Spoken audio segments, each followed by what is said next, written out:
Olá pessoal, tudo bem? A aula de hoje é sobre a expansão do islamismo. Bom, antes de tudo, a gente tem que entender que os islâmicos, que são os povos árabes, nem todo árabe ele é islâmico, porque existem vários.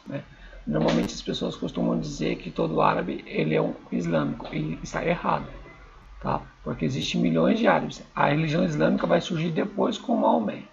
Bom, primeiro, aqui tem uma cena de um filme onde tem várias tribos diferentes, tá? Que eles vivem com constantes conflitos. Por quê? Porque por causa da rota de comércio que eles buscavam e disputavam entre si também, tá bom? Na Península Arábica, até o século VII, predominavam as religiões politeístas, ou seja, eles acreditavam em vários deuses diferentes. E esses povos eles viviam ali no deserto.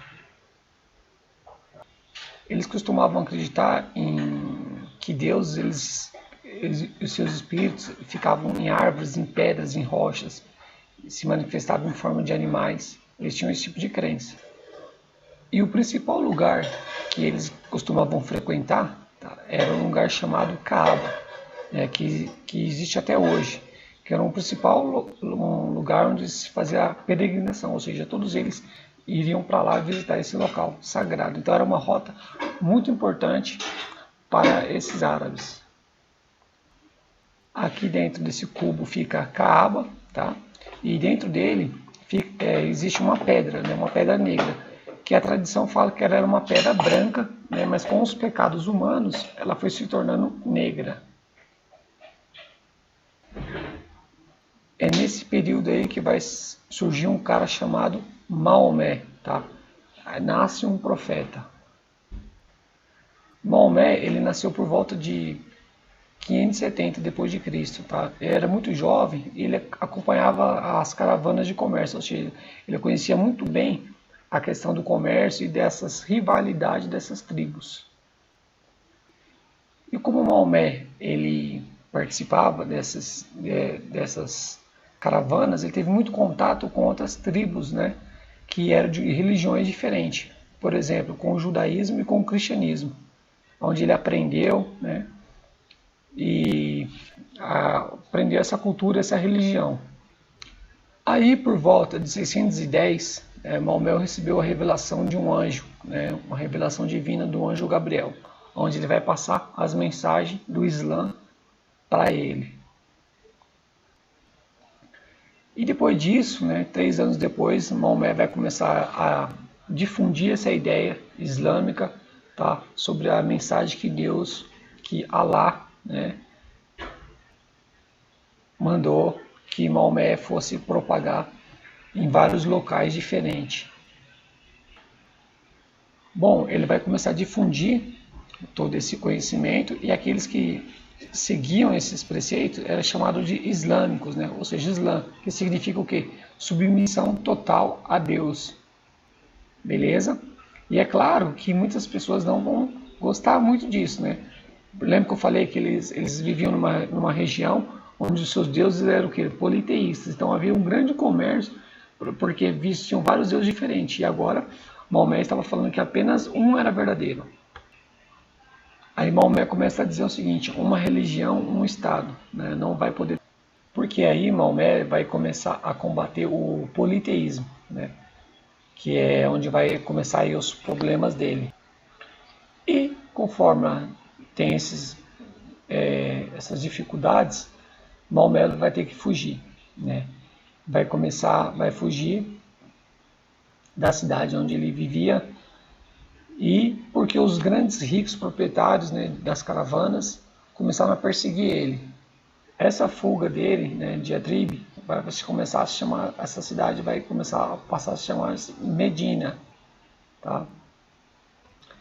Aí, historicamente, essa fuga dele vai ser chamada Hégira, vai se chamar Hégira, que marca o início do calendário muçulmano, quando Maomé ele foge.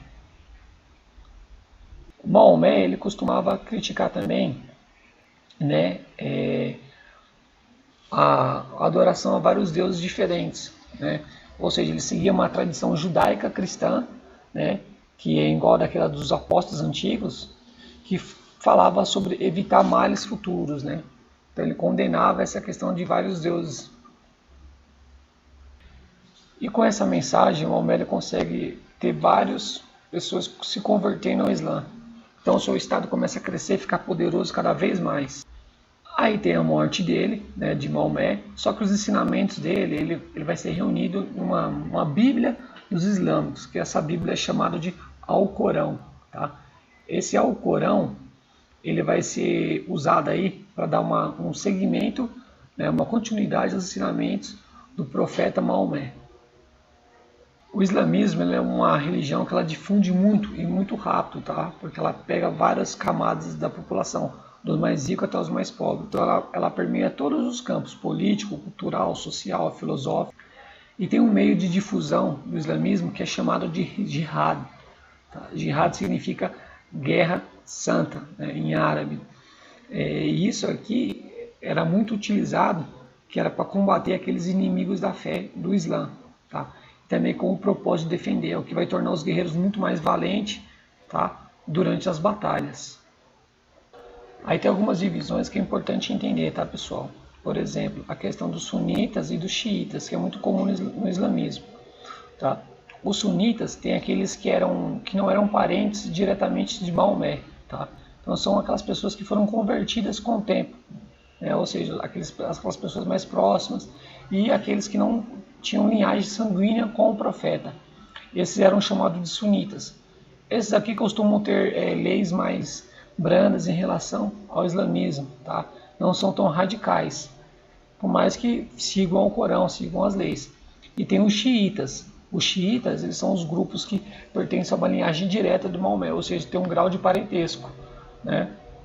E esses, eles costumam ser mais conservadores, ou seja, mais radicais. Eu vou dar um exemplo aqui na questão do Irã, né? São países aí que tem uma maioria xiita no poder. Tudo bem? Bom, costuma-se falar sobre um líder, né, com um ayatollah, que é um turbante preto, uma barba branca, que é como se fosse um papa islâmico, né? Ou seja, uma autoridade máxima do Islã. Bom, pessoal, boa aula aí. Qualquer dúvida, estamos aí para tirar as perguntas, responder as perguntas de vocês, tá bom? E boa aula. Valeu. Tchau, tchau.